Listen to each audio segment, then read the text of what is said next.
Queridos hermanos, los saludo en el nombre del Señor. Espero que hayan llegado y estén muy bien. Saludar primeramente también a los hermanos que hoy nos visitan, que están por primera vez, están en su casa de oración, así que le damos la bienvenida cordialmente de parte de toda nuestra iglesia. Queridos hermanos, hoy comenzamos con una nueva metodología y una nueva serie de sermones que ustedes lo pueden ver ahí en pantalla. Se llama El viaje a la cruz, reflexiones sobre la Semana de la Pasión. Y hoy es el primer sermón que nos convoca, el cual está basado en Mateo 21, del 1 al 11, que se llama La entrada triunfal.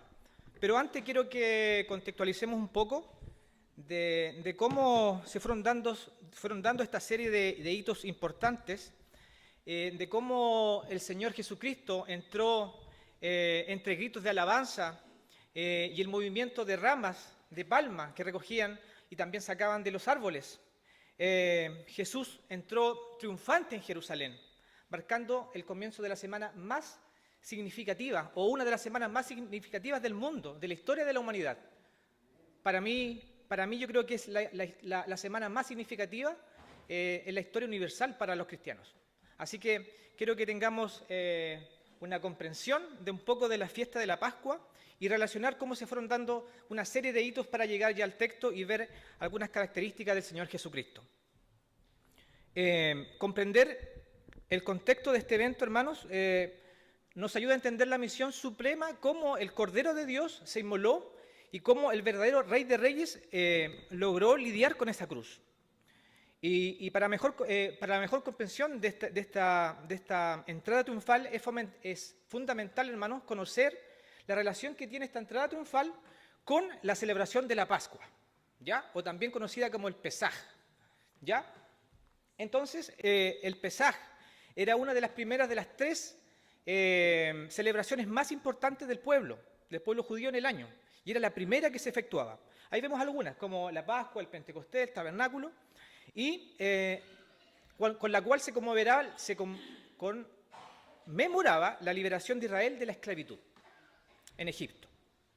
Y según Éxodo 20, ¿qué es lo que se debía hacer? Ahí vemos como también es liberado el pueblo en una imagen por medio de Moisés.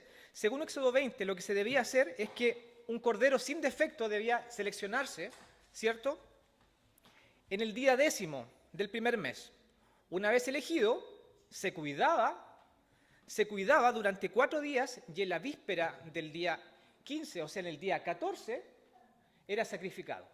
El cordero durante el día 10, 11, 12 se llevaba a la casa, se cuidaba y en la víspera del día 15 se mataba el cordero. ¿Y qué es lo que había que hacer? ¿Se recuerdan?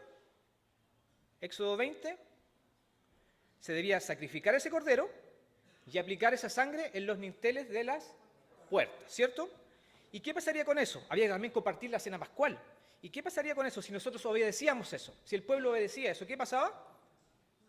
Esta orden recibía una promesa, ¿cierto?, que el ángel destructor pasaría y liberaría de la muerte a todos los primogénitos, ¿cierto? Entonces este es un recordatorio de la liberación del pueblo y donde el ángel destructor pasaría de largo, perdonando a todos los primogénitos del hogar.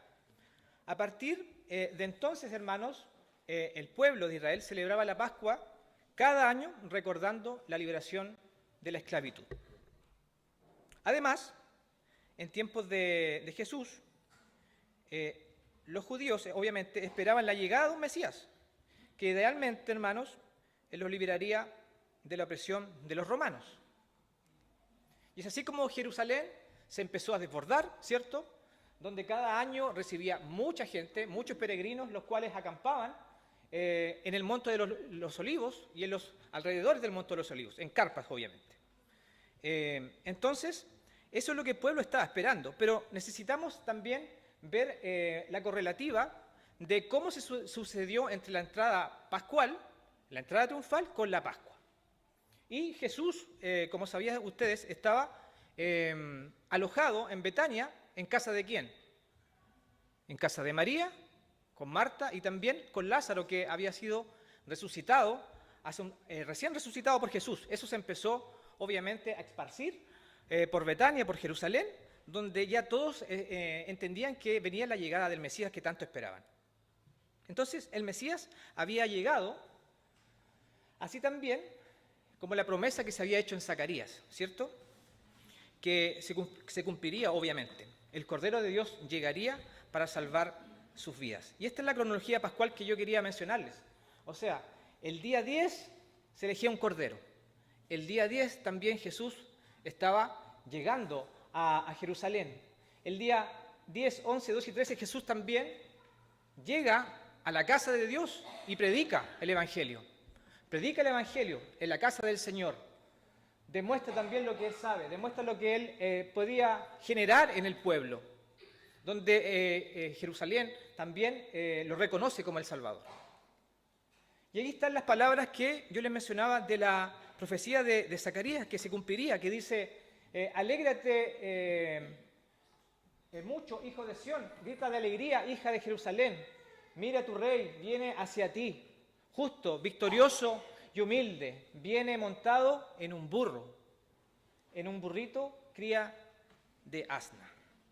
Esta es la cronología que yo quería mencionarles, hermanos, que tiene correcta y perfecta relación entre la fiesta pascual con la entrada triunfal del Señor. Eso es solo para contextualizar, hermanos.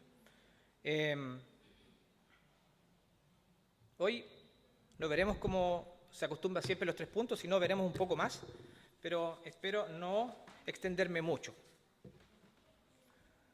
Ahí vemos como el Señor ya estaba entrando, ¿cierto?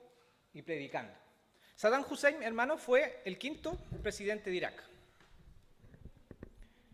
Y como tenía muchos enemigos, él tenía varios dobles, para obviamente no ser descubierto. Cuando fue capturado en la guerra de Irak y le preguntaba quién era él dijo, yo soy Saddam Hussein, presidente de Irak. Pero por causa de los dobles era necesario verificar que él fuera Saddam Hussein.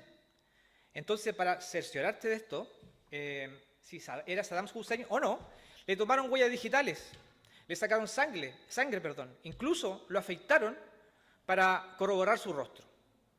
Era importante certificar su identidad.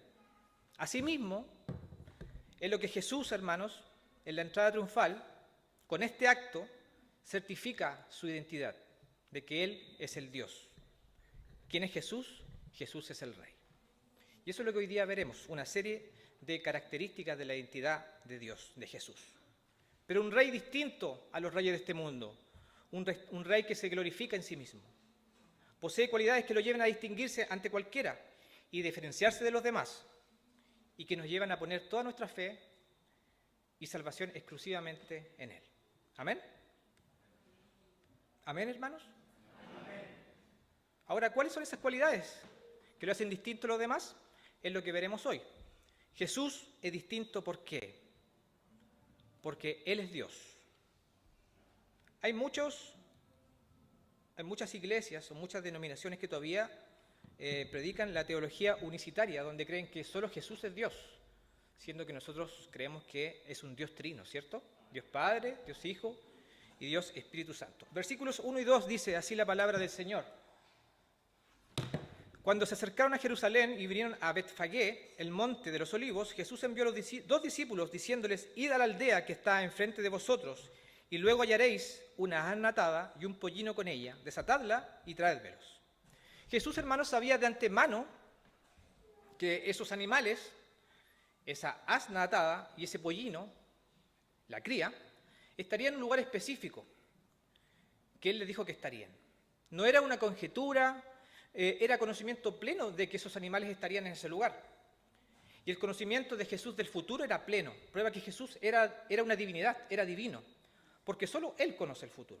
Pero alguien podría decir de ustedes, yo también soy capaz, por ejemplo, de tener esta capacidad de saber o tener conocimiento de algo en particular. Por ejemplo, usted o yo, esposas o esposos, podría saber que en un lugar determinado, en un horario determinado, su esposo tiene su auto estacionado en tal lugar o que su esposa está en tal lugar trabajando, ¿cierto? ¿Cómo lo saben? Quizás porque ella tiene todos los días esa actividad, ¿cierto? Ese horario y esa serie de actividades. Por eso ella hace lo mismo todos los días. Pero eso no es cierto. El que conozca, obviamente, una rutina de alguien, no es garantía que lo hará todos los días y tal día específico. Pudo ese día haberle pasado algo, pudo ese día ir de compras, pudo haberse juntado con un amigo, o haberse desviado y llegar a otra hora, o quizás hasta un accidente del cual no estamos libres. Nadie tiene una garantía y el manejo acabado de las variables, hermanos. Pero Jesús, sin embargo, sí. Él sabía que ese animal estaría ahí y que él lo necesitaba. De lo contrario, su mensaje no se hubiese dado. Jesús conoce el futuro porque Él es Dios, hermanos, y Él se glorifica en sí mismo. Y esto lo hace distinto a los demás reyes, a los reyes del mundo. La divinidad de un rey. Jesús es distinto, ¿por qué? Segundo, Él es dueño de todo. Versículo 3. Y si alguien os dijere algo, decid, el Señor los necesita y luego los enviará. Los discípulos, hermanos, son enviados directamente a desatar, sin preguntar, una asna y su pollino. Dice, vayan y tráiganlos. Y si alguien os dijere algo, decid, el Señor los necesita. Pero una traducción literal sería, el Señor de ellos los necesita. El dueño de ellos los necesita. El Señor de los animales lo está llamando, lo necesita. Jesús es el dueño, hermano, de todo lo que existe. ¿Es así? ¿Usted lo cree? ¿Lo sustenta? ¿Lo vive? Todos decimos amén, ¿cierto? Así sea. Pero a veces cuesta eso llevarlo a cabo. Los animales, hermanos, tenían un dueño inmediato, pero por sobre todo ese dueño era Jesús, el dueño absoluto de todo. En última instancia, hermanos, en este punto, nada es nuestro. Lo único que somos es ser mayordomos. Hay un mandato que es ser mayordomos de los bienes que nos entrega el Señor, los bienes de Dios. No debemos olvidar esto. No debemos actuar, hermanos, como si nosotros fuéramos los dueños de la verdad o de la justicia. No somos dueños de nuestra vida. Por eso no podemos disponer de ella como quisiéramos. Muchas veces nos pasa que nos ponemos cristianos, me incluyo, nos ponemos cristianos legalistas y cristianos inmaduros, ¿cierto? Pasa mucho que al conocer la teología de la gracia, hermanos que vienen de otras iglesias, toman con un poco de relajo entendiendo que el Señor nos llamó desde la fundación del mundo y entendemos la teología de la gracia y que no tenemos que trabajar por alcanzar la salvación. Muchos de ellos se relajan o nos relajamos entendiendo que siempre el Señor va a estar, que ya somos salvos. Pero también el Señor nos habla que hay un proceso de santificación en el cual vamos trabajando. Entonces, nos ponemos cristianos inmaduros. Yo creo que si nos hacemos la pregunta personal, todos hemos caído en algún momento en esto. No somos dueños de nuestros cuerpos para hacer de ellos lo que nos plazca. Esposos, esposas, jóvenes, debemos respetar a nuestras esposas. Lo mismo, esposas a nuestros esposos. Cuidado lo que vemos, cuidado cómo hablamos, cuidado lo que hacemos, cuidado lo que consumimos. Ni somos dueños de nuestra boca para hablar sin pensar o para ofender, para sembrar cizaña. Ni siquiera, hermanos, somos dueños de nuestro dinero. Fíjense eso. Por el dinero que ustedes tanto trabajan en la semana, porque nos esmeramos 5 o 6 días en la semana, no somos dueños de eso. El Señor es dueño del dinero, porque Él nos da el trabajo, Él nos da las fuerzas, Él nos da los talentos, incluso nos da la oportunidad de estudiar. Fíjense ustedes que nuestro dinero, para disponer de ellos, no lo podemos hacer sin también pensar en la iglesia, sin pensar en el mandato bíblico. Aún así, y esa es una lección para todos, me incluyo. Jesús es dueño de todo por derecho propio, como dice Colosenses 1:16, dice así. Porque en Él fueron creadas todas las cosas, las que hay en los cielos y las que hay en la tierra, visibles e invisibles, sean tronos, dominios, sean principados, potestades, todo fue creado por medio de Él y para Él. ¿Es Jesús tu dueño, hermanos? ¿Vives como una persona que reconoce que todo lo que tiene que es de Jesús? Sea mi esposa, sea mi hijo, sea mi pololo, mi casa, mis bienes, mi tiempo, mis habilidades, destrezas, talentos. ¿Reconocemos que Jesús es el dueño de todo? ¿O hay una teología distinta, que es una teología humanitaria de reconocernos como nosotros, los gestores de todo? Jesús es distinto, ¿por qué? 3. Él espera obediencia porque es por quien es en sí mismo. Versículo 6 dice, y los discípulos fueron e hicieron como Jesús les mandó. Los discípulos obedecieron con prontitud lo que les ordenó Jesús. Él esperaba obediencia y recibió obediencia. Pero alguien diría, yo soy padre y también espero obediencia de mis hijos. ¿Es cierto eso o no es cierto? Sí, es cierto, ¿cierto? Pero si tomamos la totalidad de la narración bíblica, vemos que esto es distinto. ¿Por qué? Porque los discípulos rinden obediencia a Jesús por el hecho de quién es Él. Los padres debemos esperar obediencia de sus hijos, no por sí mismos, sino porque Dios nos da el título de padres y el privilegio de ser padres. Y en eso tenemos una indicación, que es también la mayordomía de ser padres. Nadie tiene autoridad sobre ningún ser humano, excepto por permiso de Dios, porque el único que tiene autoridad es el Señor Jesucristo. Esta obediencia, hermanos, de los discípulos pone a Jesús sobre todos los demás reyes del mundo o personas en autoridad. Los reyes del mundo pueden recibir obediencia, ¿cierto? O pueden ser venerados por causa de su oficio o también por delegación de Dios. Pero Jesús recibe obediencia por quien es Él en sí mismo. Él es Dios sobre todas las cosas, Dios bendito por toda esta eternidad, por la eternidad, perdón. En la práctica, hermanos, como sus hijos, ¿obedecemos los mandamientos de Jesús? ¿Los leemos los mandamientos? ¿Se recuerdan de los mandamientos? ¿Los tienen en su cabeza como una regla de principio? Yo creo que si empezamos a preguntar cuáles son los mandamientos, más de algunos no se lo sabe. De verdad, yo me ponía, cuando preparaba esto, decía, a veces los olvidamos. ¿Cuál iba primero? ¿Cuál iba después? Quizás eso no es tan relevante, pero los conocemos, los trabajamos, los estudiamos. ¿Le damos obediencia al Señor por quien es Él o pensamos que ser cristiano es portarse bien? ¿Qué te motiva a obedecer y vivir como cristiano? Son preguntas que debemos analizarlas, no las vamos a reflexionar ahora, pero son preguntas que tienes que llevarte a tu casa. Jesús es distinto porque Él recibe adoración. Versículos 8 y 9. Y la multitud, que era muy numerosa, tendía sus mantos en el camino, y otros cortaban ramas de los árboles y las tendían en el camino, y la gente que iba delante y la que iba detrás aclamaba diciendo, Hosana al Hijo de David, bendito el que viene en el nombre del Señor, hosana en las alturas. Toda la ocasión, hermanos, nos recuerda que la celebración que se hacían para recibir y honrar a un nuevo rey, ¿cierto? Pero aquí hay algo distinto. ¿Qué es? La multitud rinde adoración a Jesús. ¿Cómo lo sabemos? Por las palabras de adoración. Fíjense, dice, hosana al Hijo de David. ¿Qué significa hosana? Esta es una alabanza que se cita en el Salmo 118, 25, 26. Dice, oh Jehová, sálvanos ahora. Está pidiendo ayuda, ¿cierto? Vemos que hosana significa que es una palabra que también significa ayuda, ayúdanos, sálvanos.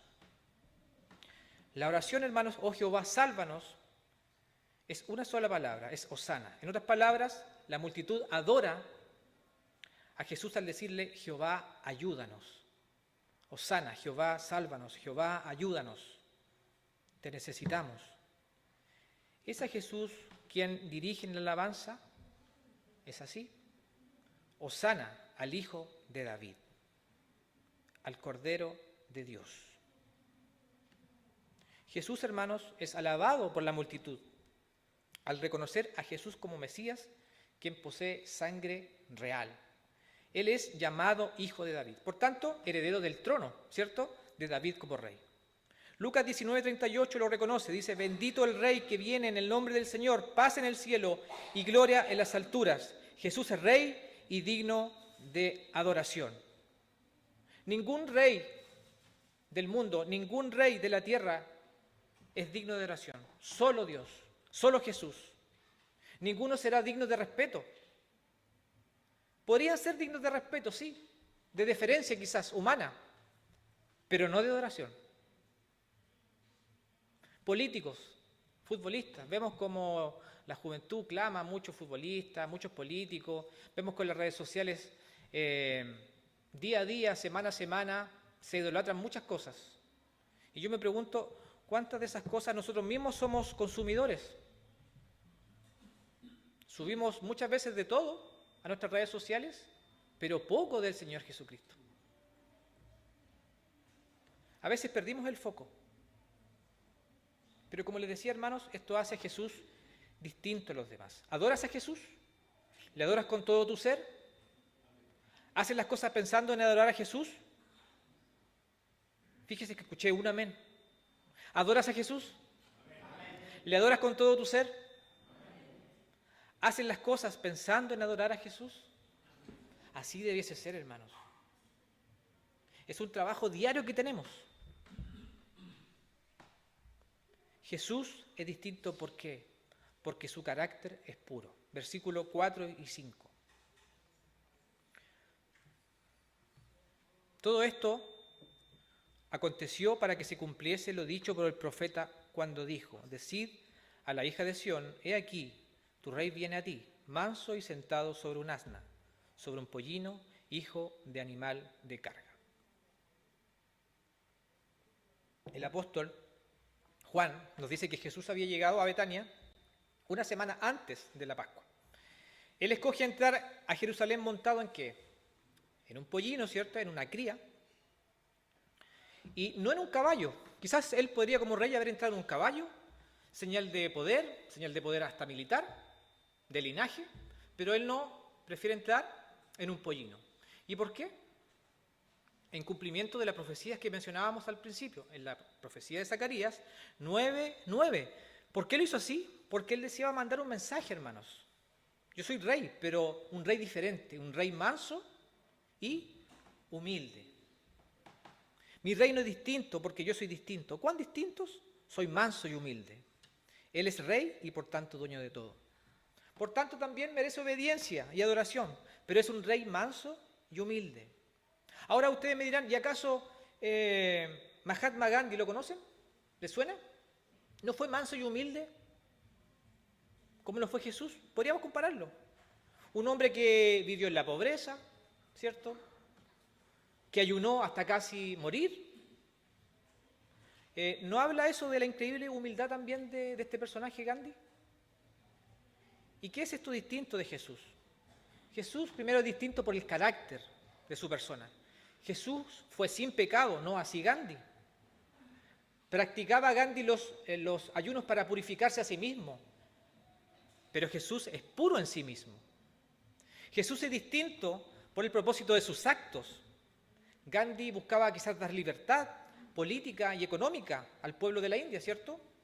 Pero Jesús vino a dar su vida ¿por quién? Por todo el universo, por todo el mundo, para librarnos del pecado y de la destrucción eterna en la cruz, en el infierno. Jesús es distinto por el poder de su obra. La obra de Jesús, hermanos, es una obra que trasciende los tiempos, trasciende razas, pueblos y alcanza dimensiones universales. Su obra de salvación se aplica a los santos desde la misma fundación del mundo.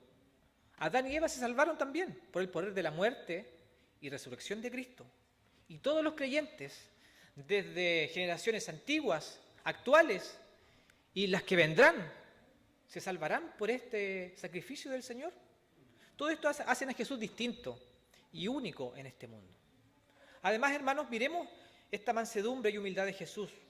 En 1 de Pedro 2, 21-23, dice así: pues para esto fuiste llamados, porque también Cristo padeció por nosotros, dejándonos ejemplo, para que sigáis sus pisadas, el cual no hizo pecado, ni selló engaño en su boca, quien cuando le maldecían, no respondía con maldición, cuando padecía, no amenazaba, sino encomendaba la causa al que juzga justamente. ¿Cuán distinto es el cristianismo, hermanos, al pensamiento del mundo? Que nos invita a la venganza, que nos invita a jugar al empate, que rechaza la humildad como debilidad. Y por el hecho, hermanos, de que Jesús es el Salvador de su pueblo, llama a su pueblo a ser mansos y humildes. ¿Cómo? como lo dice en Mateo: venid a mí todos los que estáis trabajados y cargados, y yo os haré descansar. Llevad mi yugo sobre vosotros y aprended de mí, que soy manso y humilde de corazón, y hallaréis descanso para que vuestras almas, porque mi yugo es fácil y ligera mi carga. Querido hermano, queridos hermanos, pongamos nuestra mirada en Jesús, no en los hombres. Mira cómo vivió, cómo habló, cómo reaccionó ante los insultos. Mira a Jesús y serás manso y humilde. Si nosotros fuéramos portadores de esta mansedumbre y esta humildad, de seguramente muchos más hombres o mujeres conocerían el reino. ¿Jesús es el ejemplo a seguir? Claro que sí. Jesús es el Rey, distinto a todos los demás. Se glorifica en sí mismo. Por eso Jesús es el único Salvador de la humanidad, no existe otro. Solo Él es Dios, dueño de todo, merece obediencia y adoración por quien es. ¿Es ese Jesús a quien tú amas, hermano? ¿Es Jesús tu Rey y Salvador?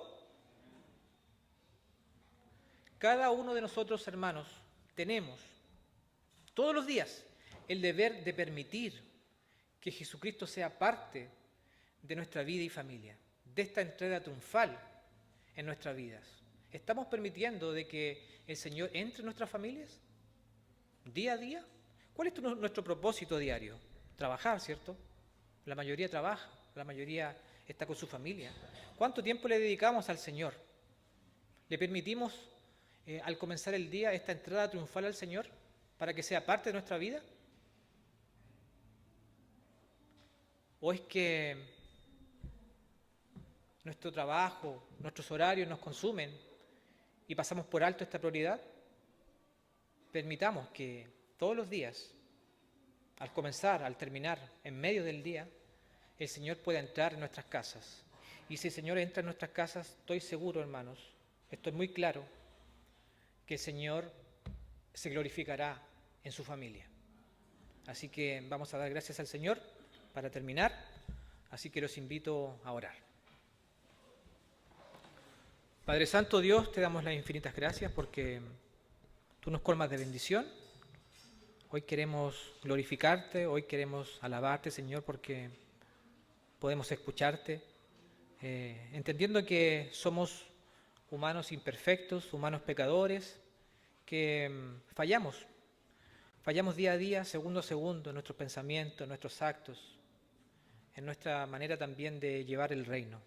Y es por eso, Señor, que pedimos perdón, pero también hoy podemos entender que tú tienes un llamado para nosotros, el cual fundaste desde que tú creaste este mundo, Señor, que nos ha llamado también por gracia para ser tus hijos. Agradecemos por ello, Señor, y te pedimos, Señor, que esta entrada triunfal, Señor, sea la gráfica también de nuestras vidas, para que nuestras familias se puedan glorificar, para que nuestras familias puedan crecer, para que esta iglesia pueda crecer, para que el mandato de Dios sea llevado a cada una de las personas que son parte de esta ciudad y también parte de este mundo. Así que te agradecemos por ello, bendícenos y todo te lo rogamos y te lo pedimos.